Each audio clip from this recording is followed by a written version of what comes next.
Aquí caben distintas visiones del mundo, confrontamos ideas y nos encanta el debate. Son nuestros estelares los protagonistas de los siguientes minutos, en Buena Costumbre.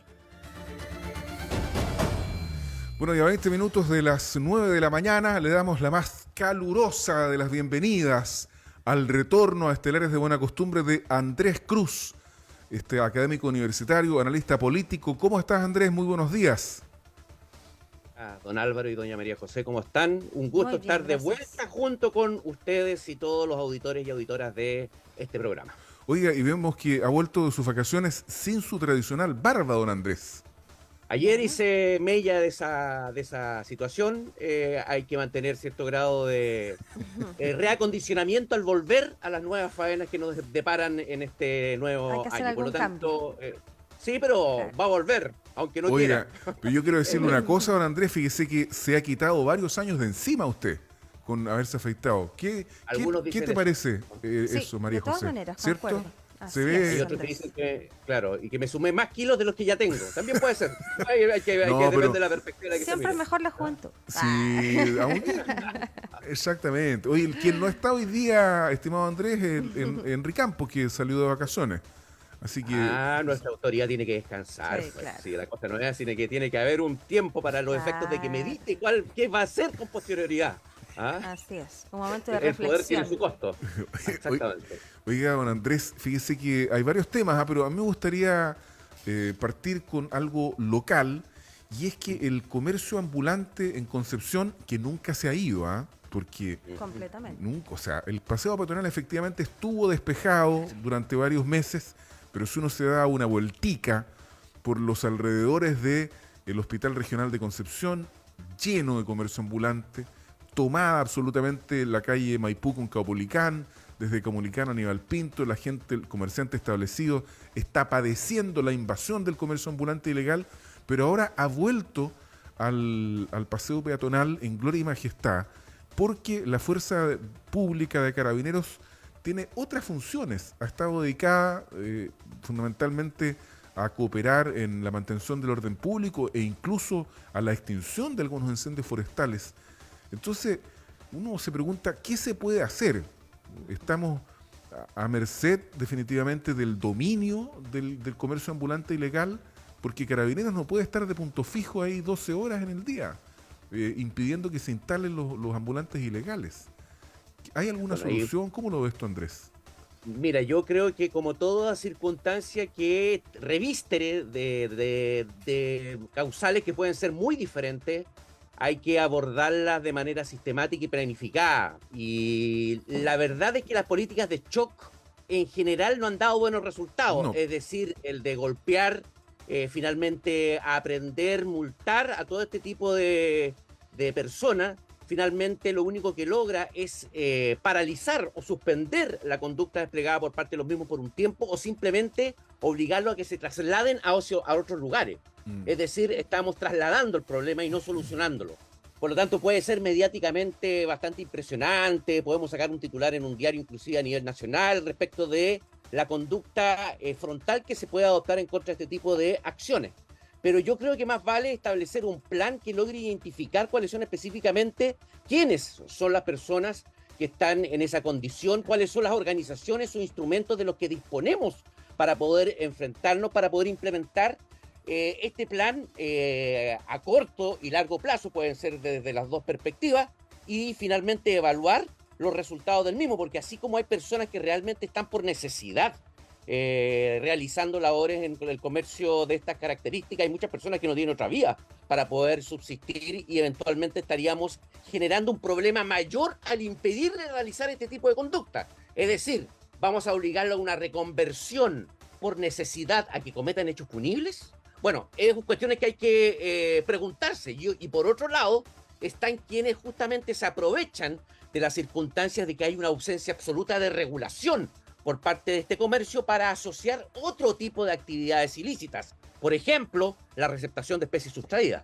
Y por lo tanto, todo eso implica que es necesario enfrentar esta problemática en una dinámica que es diversa y que puede dar lugar a largo plazo. No hay un problema simplemente delictual o un problema de incumplimiento de la normativa, sino que también hay otro tipo de dinámicas que hay que abordar. Como tú muy bien dices, no podemos tener carabineros destinados permanentemente a esta situación, porque eso significa que vamos a desatender otro tipo de necesidades para lo cual la comunidad también exige la presencia de personal policial. Y obviamente tomar en cuenta también cómo podemos apoyar a quienes realmente realizan sus labores cumpliendo con la reglamentación pertinente. O sea, ¿por qué una persona que entrega, da trabajo de manera regular, que paga sus impuestos, tiene las autorizaciones respectivas, tiene un local establecido que tiene un costo asociado, tiene que padecer de las consecuencias de esta competencia que es absolutamente desleal e irregular? Bueno,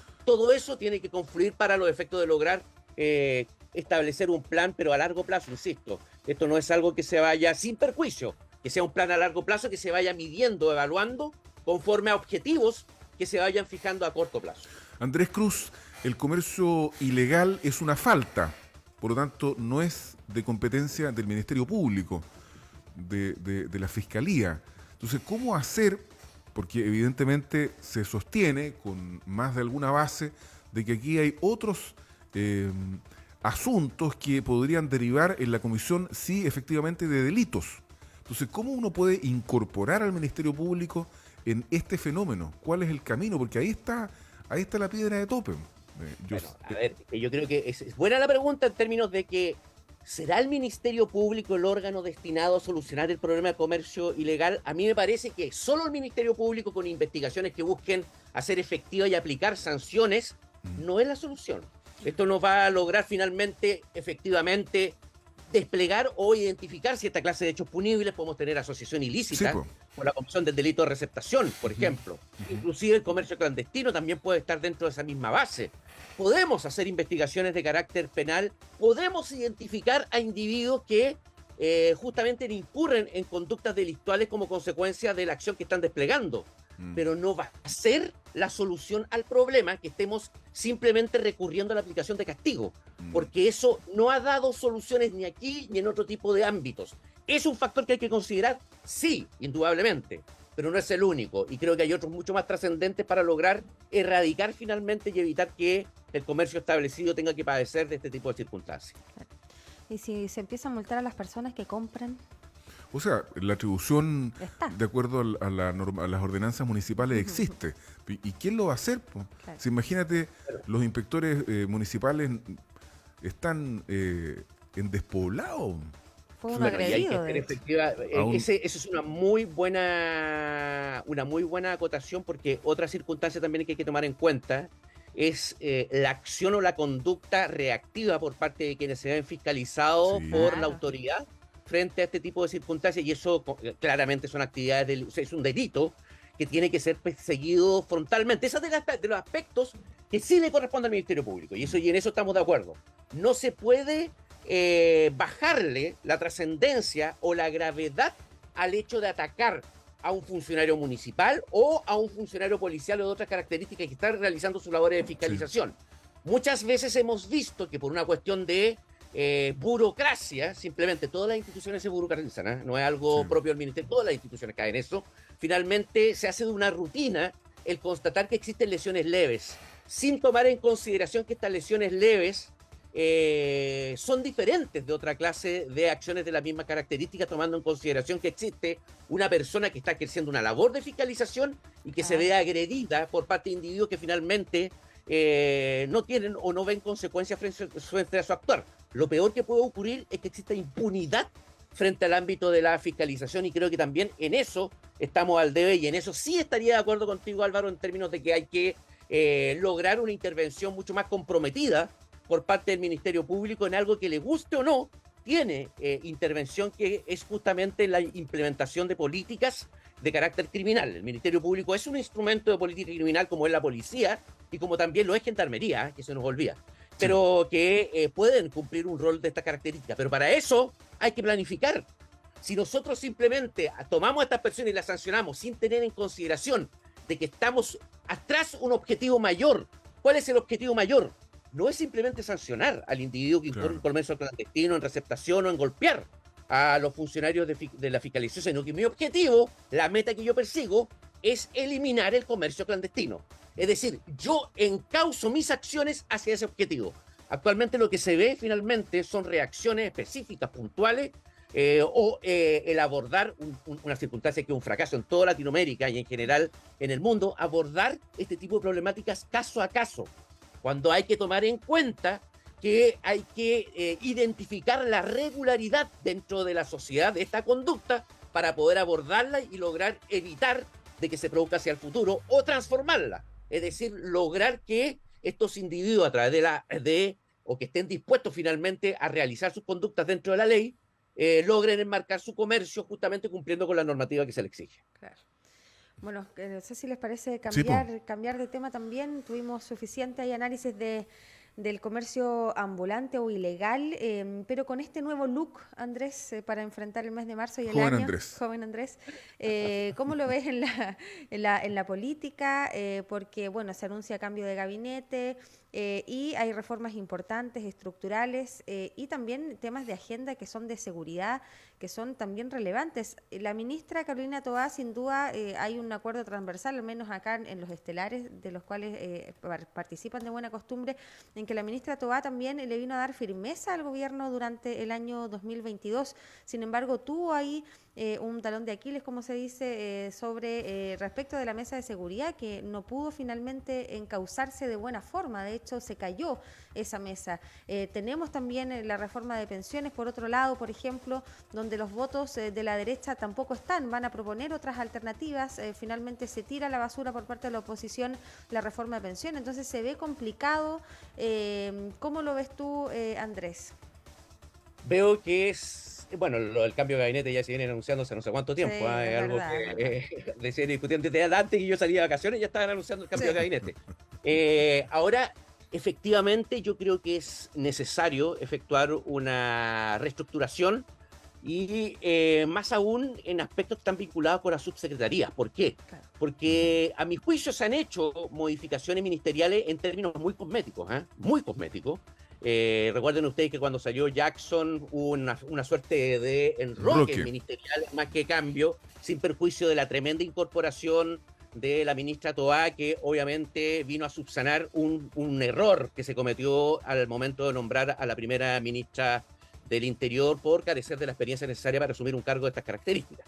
Ahora, también se da otro fenómeno que aún creo que no ha producido las consecuencias necesarias en un gobierno de estas características, que es el desastre del 4 de septiembre para la izquierda. Bueno, para nadie es un misterio, yo me identifico con ese sector de la izquierda moderada, fui vocero de la prueba aquí en la provincia, por lo tanto asumo como parte también, fui parte de esta derrota y este desastre. Y que si bien es cierto puede haber implicado un redireccionamiento y un posicionamiento más efectivo, por ejemplo, de Mario Marcel, que representa al sector más moderado, Claro. y un redireccionamiento en términos de haber nombrado a la ministra Toá. Es decir, hay dos fuertes consecuencias, y también el desplazamiento del ministro Jackson a un papel secundario también. O sea, También. hubo una consecuencia, pero aún subsiste justamente a nivel de subsecretaría esta visión que representa un carácter más refundacional del gobierno, que ya sabemos que políticamente en estos momentos no aparece como viable. Y eso va a tener que hacer, a mi juicio, que el presidente de la República se decida de una vez por todas por cuál de las dos almas que tiene su gobierno va a tener preponderancia efectiva. Si aquella que tiene un carácter refundacional o aquella que tiene un carácter reformista y globalista. Y desde ese punto de vista me parece que debería optar por esta segunda opción, tomando en consideración el contexto en el cual estamos situados y en la que existen justamente desafíos tan grandes como el de seguridad, en la que la izquierda refundacional tiene claramente un problema en el contexto de poder enfrentarlo de manera efectiva. Y que tal vez esta izquierda que tiene más experiencia, que proviene del mundo de la concertación, podría estar más dispuesta y más preparada para asumir el desafío de estas características que se tiene que enfrentar de una vez por todas en el norte del país. Y a mí, oigan, aquí va a salir el provinciano resentido. No me gusta que digan macrozona sur. No me gusta. sino los problemas que acaecen se van a demorar un poco más, pero van a Claro. saber que existimos en la región del Biobío, en la Araucanía, en los ríos y en los lagos. Y esa planificación en términos de poder asumir los desafíos de lo que a mi juicio constituyen en ese aspecto delitos terroristas, creo que están más preparados para poder ser enfrentados por un gobierno en el que los sectores de centro izquierda e izquierda moderada puedan tener un papel mucho más decisivo. Efectivamente, vimos consecuencias de lo que se produce frente a este choque de estas dos tendencias, que fue el indulto, a destiempo, mal ejecutado, no aconsejable, y que un sector importante de la ciudadanía, dentro de los cuales se encontraban los que representan a la centroizquierda e izquierda moderada, se oponían. Creo que eso no puede volver a ocurrir, y para eso hay que fortalecer el rol que le corresponde a estos ministros políticos, pero con cambio de subsecretarías que aún están en esa, o tienen este perfil que, bueno, no es el que corresponde a las necesidades que actualmente requerimos como país. Bienvenido de vuelta a Buena Costumbre, Andrés Cruz, académico y analista político, más vinculado entonces con la izquierda moderada, en su condición de independiente, como él se ha autodefinido aquí en Buena Costumbre, sin que fuera necesario preguntarle nada. Definiciones No, de Andrés Cruz esta mañana. Hay que ser honesto y levantar el velo para que la gente sepa de dónde viene la opinión y para que De se todas pueda maneras. hacer De todas maneras. una visión de quién está hablando, para que la propia ciudadanía, el Sí. propio auditor y auditora, genere su propio punto de vista. Tiene toda la razón, don Andrés. Gracias por estar acá y nos quedamos comprometidos para el próximo día jueves. Vamos a porque no va a estar tampoco Enrique Campos, así que vamos a buscar una voz también de la centro derecha que haga un contrapeso a su visión de la realidad, don Andrés Cruz, en los jueves, aquí en Buena Costumbre, jueves de Estelares. Que sea un buen resto de semana y un estupendo mes de marzo, don Andrés, para usted. Muchas gracias por Muchas estar acá. gracias y nos vemos. Gracias, Un abrazo. Andrés, que estés Igualmente. súper. Chao, chao. Chao, chao.